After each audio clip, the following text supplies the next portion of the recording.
mucho para siempre ver a ese tipo de asesinos.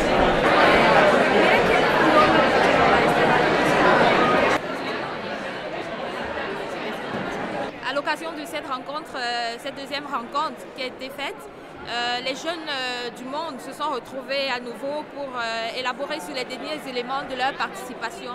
à COP15. Et ça a été l'occasion pour beaucoup d'entre nous de finaliser un peu notre discours, de finaliser le message, de finaliser aussi notre stratégie qui sera adoptée pour pouvoir influencer les décisions des leaders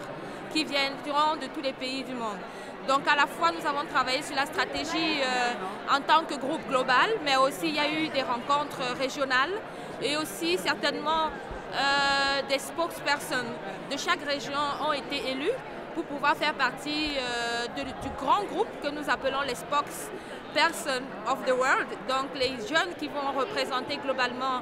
le continent et qui vont pouvoir parler en leur voix à l'occasion de ce sommet. Et puis à la fin, en fin de journée, on a eu des représentants, en tout cas des personnalités, qui sont venus